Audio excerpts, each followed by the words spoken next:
Hello friends, स्वागत है आपका हमारे YouTube channel UP PCS capsule में। मेरा नाम है अभिषेक डंडरियाल और आप सभी को पता है हम अपने इस चैनल के माध्यम से जो यूपी ट्रिपल एससी वन दरोगा की मुख्य परीक्षा है उसके सिलेबस को टॉपिक बाय टॉपिक कवर कर रहे हैं।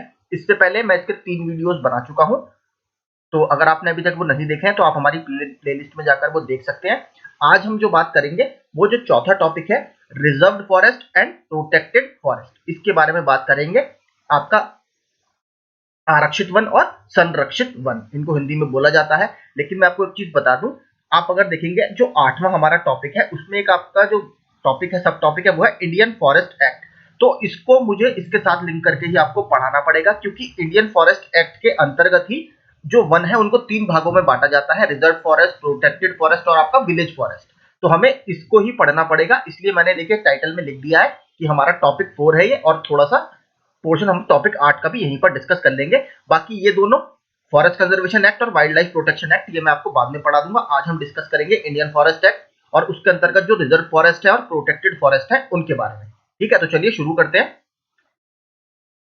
ठीक है, यहाँ पर आप देख सकते हो टॉपिक 4 और थोड़ा सा पोर्शन हम टॉपिक 8 का भी इसमें डिस्कस करेंगे, जो भी है इंडियन फॉरेस्ट एक्ट या भारतीय वन अधिनियम। ठीक है, तो सबसे पहले हम टाइमलाइन शुरू करते हैं। ठीक है, भारत वन अधिनियम 1865 ये सबसे पहला भारत में वन अधिनियम आया था। अब एक चीज समझिए, इसका बैकग्राउंड क्या रहा है, मैं आपको थोड़ा सा वो समझाने की कोशिश करता हूँ। इसकी पृष्ठभूमि क्या है। एक्चुअल में आप देखेंगे कि ब्रिटेन में इंडस्ट्रियल रिवॉल्यूशन चल रहा था। ठीक है, औद्योगिक क्रांति ब्रिटेन में चल रही थी। वहां पर मैन्युफैक्चरिंग मशीनों के द्वारा बहुत तेजी से हो रही थी और उनको रॉ मटेरियल की जरूरत ब्रिटेन में पड़ रही थी। ठीक है, इसके अलावा भारत में भी आपको पता है जो 1853 में, ठीक है, 1853 में आपका जो रेलवे सर्विसेज है वो लॉन्च कर दी गई थी।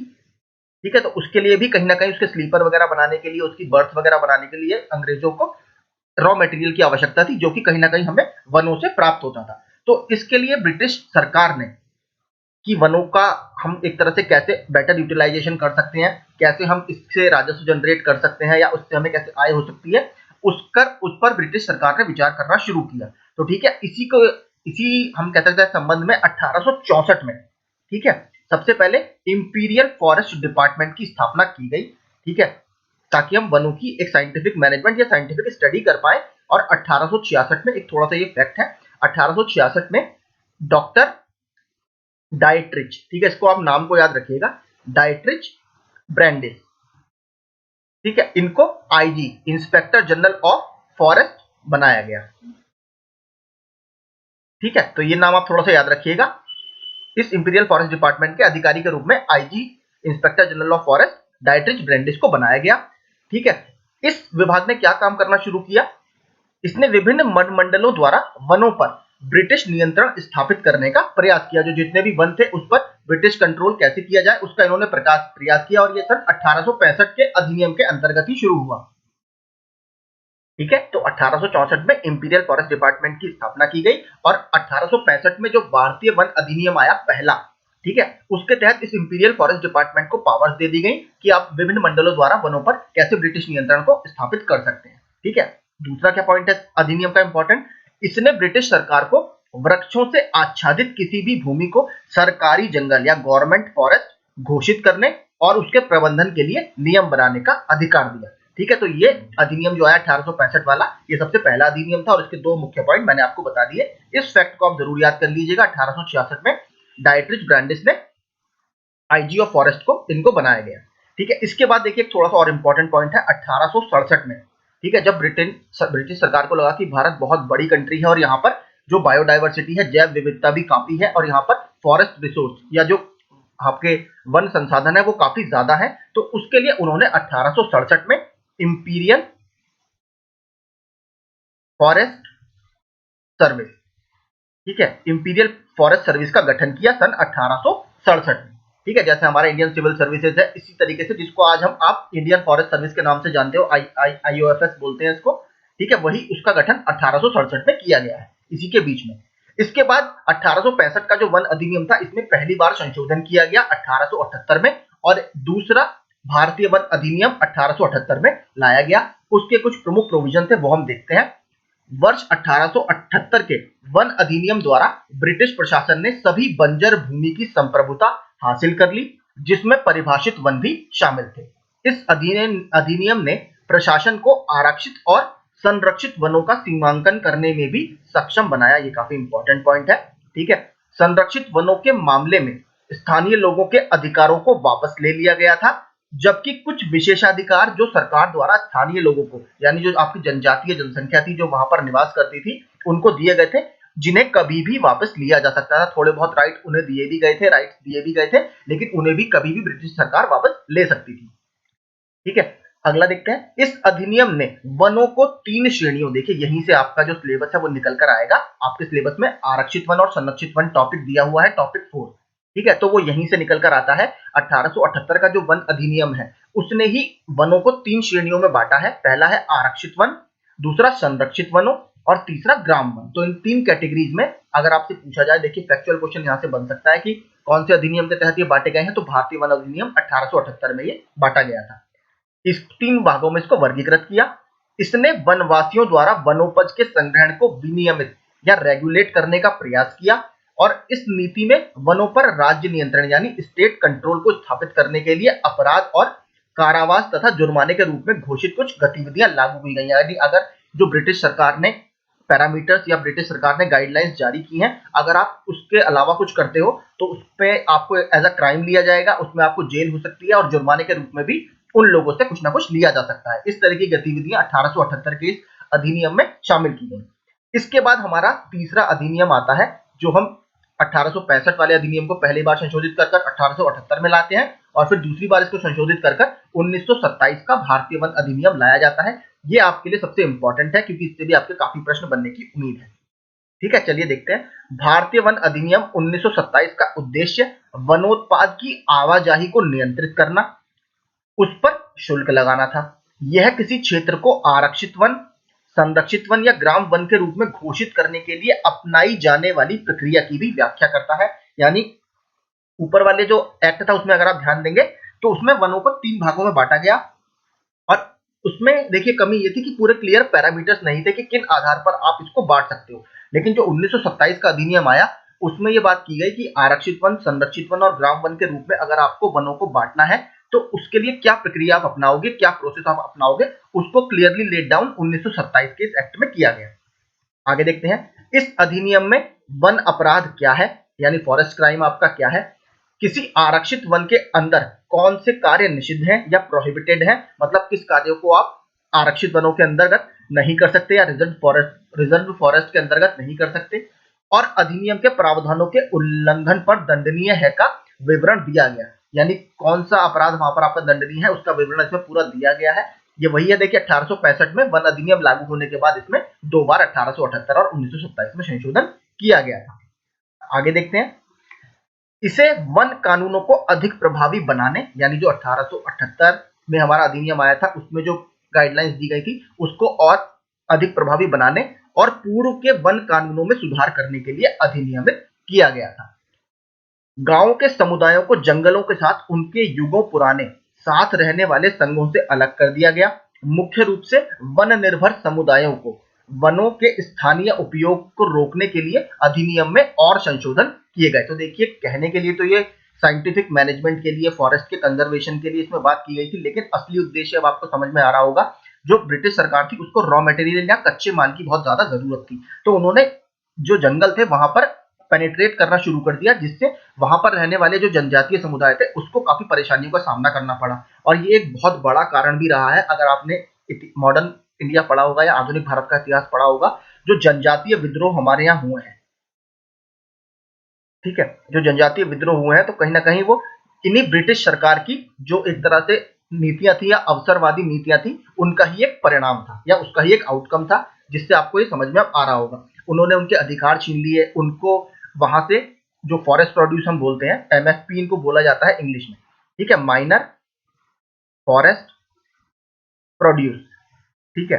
जैसे आप इसमें हनी ले सकते हो, शहद होता है, ठीक है, छत्तीसगढ़ वगैरह में तेंदू लीव्स होती हैं, तेंदू की पत्तियां होती हैं, ठीक है, जिससे बीड़ी वगैरह बनती है। इसके अलावा आप बैम्बू ले सकते हो नॉर्थ ईस्ट में, जो उत्तर पूर्व में बांस वगैरह का काफी ज्यादा काम होता है, तो इन सबको हम माइनर फॉरेस्ट प्रोड्यूस बोलते हैं। इसको इन्होंने विनियमित किया है, रेगुलेट किया और इसके यूज से इन जनजातीय जनसंख्या को इसका यूज करने से मना कर दिया, जिसकी वजह से वो लोग काफी नाराज थे और बहुत सारे जनजातीय विद्रोह भी इसके कारण हुए। ठीक है, अब आगे देखते हैं इसका मुख्य उद्देश्य क्या रहा था 1927 के इस एक्ट का, इसकी हम बात करेंगे। पहला, वनों से संबंधित पूर्व के सभी कानूनों को समेकित करना यानी इंटीग्रेट करना। ठीक है, यानी जितने भी पुराने कानून चल रहे थे उस समय भारत में, उनको इंटीग्रेट करना ताकि उनका एक बेटर, हम कह सकते हैं उनके बीच में बेटर सामंजस्य बैठाया जा सके। दूसरा, औपनिवेशिक उद्देश्य के लिए, मैंने आपसे कहा ना उनकी जो एक तरह से औपनिवेशिक उनके उद्देश्य थे, उसके प्रभावी उपयोग हेतु सरकार को वनों के विभिन्न वर्गों को बनाने की शक्ति प्रदान करना। तीसरा, वनोत्पाद की आवाजाही, पारगमन, लकड़ी और अन्य वनोपजों पर आरोपित शुल्क को विनियमित करना या रेगुलेट करना। किसी क्षेत्र को आरक्षित वन, संरक्षित वन या ग्राम वन घोषित करने के लिए अपनाई जाने वाली प्रक्रिया को परिभाषित करना। आरक्षित वन के अंदर निषिद्ध वन अपराधों को परिभाषित करना और उल्लंघन पर दंड निर्धारित करना, वो सभी इसी एक्ट में बताया गया है। वनों और वन्य जीवों के संरक्षण को अधिक जवाबदेह बनाना या इंग्लिश में से बोलेंगे अकाउंटेबल बनाना। ठीक है, कि आपने अगर वहां पर जो संरक्षण आप कर रहे हो उसके लिए अकाउंटेबल आपको बनाना। अब हम बात करेंगे, देखिए इस एक्ट में मैं आपको बता चुका हूं 3 कैटेगरीज में वनों को बांटा गया है, आरक्षित वन, संरक्षित वन और ग्राम वन। ठीक है, तो आपके सिलेबस में केवल आरक्षित और संरक्षित वन है, ग्राम वन आपके सिलेबस में नहीं है, आप यहाँ पर देख सकते हो। रिजर्व्ड फॉरेस्ट और केवल प्रोटेक्टेड फॉरेस्ट आपके सिलेबस में है, तो इन दोनों को हम डिस्कस इसमें कर लेते हैं। पहला है रिजर्व फॉरेस्ट या आरक्षित वन। आरक्षित वन सबसे अधिक प्रतिबंधित वन है, यानी इसमें जो एक्टिविटीज हैं वो बहुत ज्यादा रेस्ट्रिक्टेड है, आपको ज्यादा अधिकार इसमें नहीं मिलेंगे। ठीक है, और किसी भी वन भूमि या बंजर भूमि पर जो सरकार की संपत्ति है, राज्य सरकार द्वारा गठित किए जाते हैं, तो ये स्टेट गवर्नमेंट के द्वारा गठित किए जाते हैं। आरक्षित वनों में स्थानीय लोगों को किसी वन अधिकारी द्वारा विशेष रूप से अनुमति के बिना आवाजाही निषिद्ध होती है, यानी जो संबंधित वन आपका अधिकारी होगा उसकी अनुमति के बिना आप यहाँ पर नहीं जा सकते। दूसरा होता है हमारा क्या, प्रोटेक्टेड फॉरेस्ट या संरक्षित वन। राज्य सरकार को आरक्षित भूमि के अलावा या रिजर्व्ड फॉरेस्ट के अलावा किसी भी भूमि का गठन करने का अधिकार है जिस पर सरकार का मालिकाना अधिकार है, और ऐसे वनों के उपयोग के संबंध में नियम जारी करने की शक्ति भी उसे दी गई है। तो रिजर्व फॉरेस्ट के अलावा भी वो प्रोटेक्टेड फॉरेस्ट भी बना सकती है और उस पर उसको पूरा अधिकार दिया गया है। इस शक्ति का उपयोग ऐसे वृक्षों जिनकी लकड़ी, फल या अन्य गैर लकड़ी उत्पादों में राजस्व बढ़ाने की क्षमता है पर राज्य नियंत्रण स्थापित करने के लिए किया गया है। यानी देखिए, अगर कुछ ऐसे ट्रीज आपके यहाँ होते हैं किसी पर्टिकुलर स्टेट में, जैसे मध्य प्रदेश में सागौन वगैरह बहुत होता है और सागौन की लकड़ी से आप देखेंगे फर्नीचर वगैरह काफी बनता है, या शीशम की लकड़ी से। तो अगर किसी राज्य सरकार को लगता है कि किसी क्षेत्र में सागौन या शीशम की लकड़ी, मैं आपको एग्जांपल दे रहा हूँ, बहुत होती है, या कोई फल वगैरह वहां पर काफी ज्यादा पाया जाता है, जैसे हिमाचल प्रदेश में आपका सेब काफी होता है, जम्मू कश्मीर में केसर वगैरह काफी होता है। ठीक है, तो अगर इस तरीके का कोई उत्पाद जिसमें राज्य का राजस्व बढ़ाने की क्षमता है, तो उस क्षेत्र को वो राज्य सरकार प्रोटेक्टेड फॉरेस्ट या संरक्षित वन घोषित कर सकती है। ठीक है, तो यही आपके दो होते हैं। अब आपको देखो इसमें लग रहा होगा जब दोनों ही संरक्षित हैं तो दोनों में से हम कह सकते हैं ज्यादा रेस्ट्रिक्शन किसमें है, तो देखिए आरक्षित वन जो होते हैं उसमें सबसे ज्यादा रेस्ट्रिक्शन होती है। अगर यहाँ सुरक्षा का आप स्तर देखेंगे तो जो 3 कैटेगरी है उसमें आरक्षित वन सबसे ज्यादा संरक्षित वन है, इसमें आवाजाही बिल्कुल मनाही होती है संबंधित अधिकारी की अनुमति के बिना। संरक्षित वन में फिर भी आवाजाही होती है, तो ये बीच में रहते हैं, और सबसे कम जो रेस्ट्रिक्शन होती है या निषिद्धता होती है वो ग्राम वन में होती है। तो अगर आपसे देखिए पूछा जाए कि सबसे ज्यादा इसमें सुरक्षा का स्तर कौन से वनों में होता है, तो वो आरक्षित वन या रिजर्व्ड फॉरेस्ट की कैटेगरी में होता है। ठीक है, अब लेकिन देखिए जो 1927 का अधिनियम है इसमें कुछ कमियां भी थी, तो उन कमियों को हम देख लेते हैं। सरकार ने दावा किया था, देखिए 1927 में आया था, तो यहाँ पर ब्रिटिश सरकार की बात की जा रही है कि इस अधिनियम का उद्देश्य भारत के वनस्पति आवरण की रक्षा करना था या फॉरेस्ट कवर की रक्षा करना था। हालांकि अधिनियम की गहरी जांच से पता चलता है कि अधिनियम के पीछे असली मकसद वृक्षों की कटाई, क्योंकि उन्हें कच्चे माल की आवश्यकता थी अपनी औद्योगिक क्रांति के बढ़ने के लिए, और वनोपज से राजस्व को अर्जित करना था, जो मैं आपको ऊपर बता चुका हूं, जो कि जनजातीय विद्रोह का एक बहुत बड़ा कारण भी रहा है।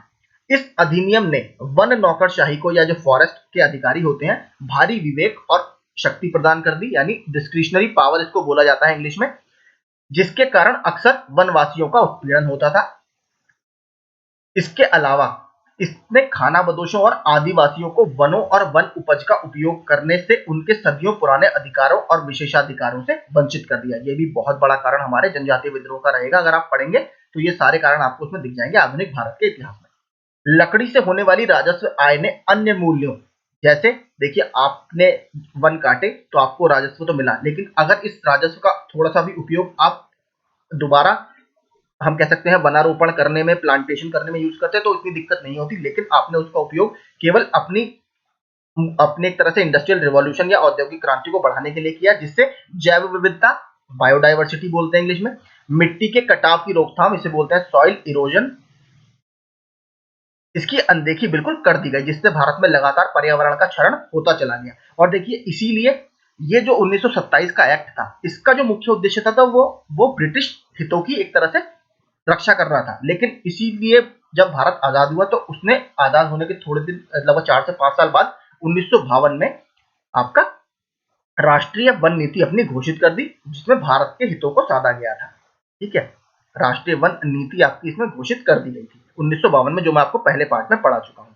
ठीक है, तो पूरा देखिए यही था इंडियन फॉरेस्ट एक्ट आपका, और रिजर्व फॉरेस्ट एक्ट तो हमने चौथा, और कुछ पार्ट हमने 8वें टॉपिक का भी डिस्कस कर लिया है। इसका पीडीएफ आपको हमारे टेलीग्राम ग्रुप में मिल जाएगा, तो अगर अभी तक आपने हमारा टेलीग्राम ग्रुप ज्वाइन नहीं किया है तो उसको प्लीज जरूर ज्वाइन कर लें। वहां पर हम पूरे वंदरवा के मेंस का जितना भी सिलेबस है, सारे पीडीएफ आपको एकदम फ्री ऑफ कॉस्ट प्रोवाइड कराएंगे, और वहां पर आप करंट अफेयर से संबंधित जो हेडलाइंस होते हैं वो भी हमारे पढ़ सकते हैं। Thank you so much.